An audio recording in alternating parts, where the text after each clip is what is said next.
What is going on, everybody? Welcome back to the channel. Aftersound here, bringing you Splinterlands content every single day. We also stream right here on this channel as well as on Twitch, so make sure you come by and say hello. This video is also brought to you by my music, which is available anywhere you stream music under the name Aftersound, and I do have a new song out recently called Don't Forget About Me, the Supernova version, so check it out. Let me know what you think, and I appreciate the support. All right, guys, we have a couple of proposals here that I was actually not even going to make a video for this initially. A video to let you know that you should or should not vote on these, because as you can see, they've been heavily voted in favor of. There's only 2 days remaining, and it looks like they're most likely going to pass. They have a lot of support from the community. I mean, I'm supporting them as well. So this is more so just to let you know that this is most likely going to be happening, obviously with the consent of the SPS stakers. So there's two main things here, and I think that they're important, and they will have an impact on SPS, on the game, on maybe even DEC in the future.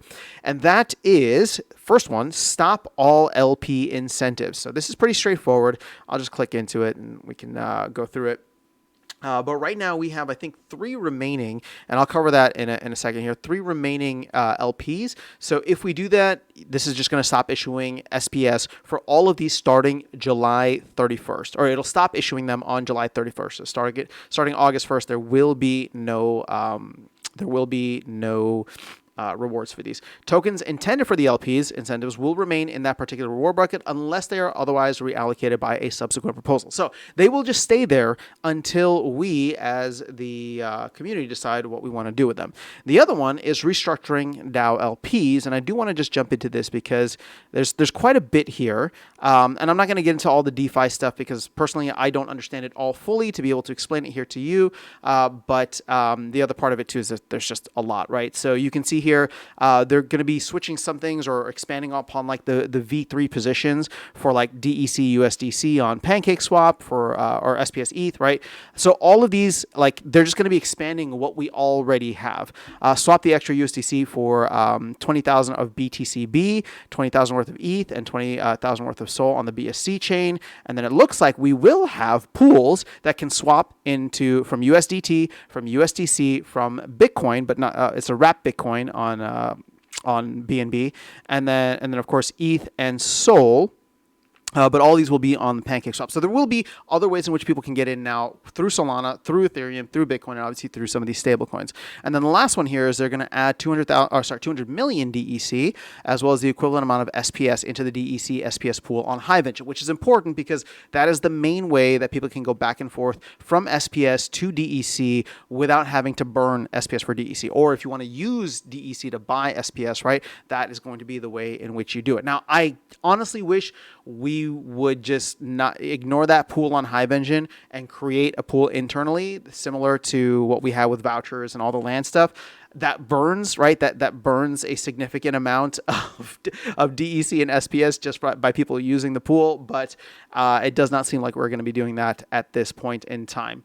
So there's a lot of changes here, but what is the important takeaway? Well, first, let's go back to this for a second so that you guys can see what will be turning off. And here's the thing. I don't know just how much SPS is going to be saved from this, but you can see DEC SPS, then there's a swap.hive SPS, and DEC swap.hive. So all of the LP rewards are going to be turned off for this.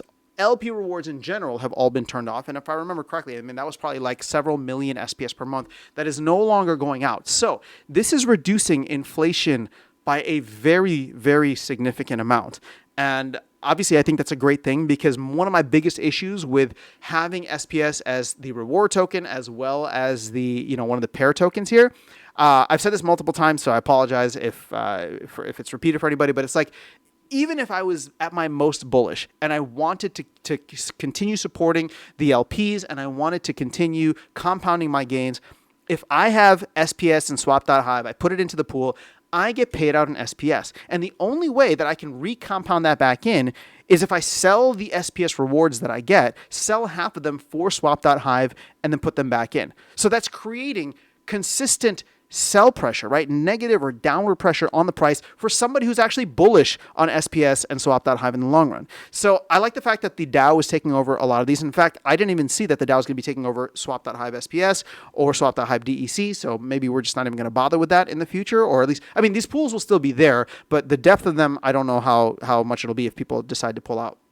But overall, like I think that this is a solid thing. I think it's great that the DAO is using this as a way to not only provide liquidity and use its assets to help the ecosystem, but also earn, right? Because all of these are going to help it earn. I know there's a lot of DeFi things happening with the V3 stuff, and they're doing all the like the different tiered brackets. Again, admittedly, I don't understand that as well, but it will be something beneficial for people who do understand how that works to help keep us close to peg and help incentivize us to stay close to peg. And then on the other side, right, whether it's on Hive Engine or whether it's on BSC or Ethereum, right, all of these pools take a small portion of a fee that they pay out to the liquidity providers.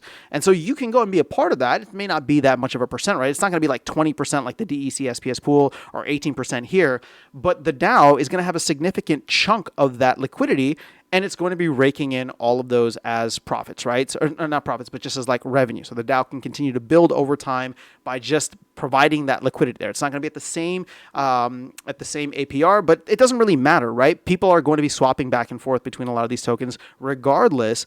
And if the DAO continues to build upon its position there, it can utilize those assets. And again, what's great is that a lot of those assets are non-Splinterlands assets. So if it's earning Ethereum, if it's earning Solana, if it's earning BTCB, right, or even USDC, USDT, all of that is fantastic because then we can turn around, take that stuff, use it to pay for all of the expenses that the DAO has, and it will be beneficial in the long run, both for SPS and, of course, DEC by an indirect extension. But that is all I have for you guys in this video. Let me know your thoughts in the comments below. Otherwise, I will catch you all in the next one and see you around the game. Take care.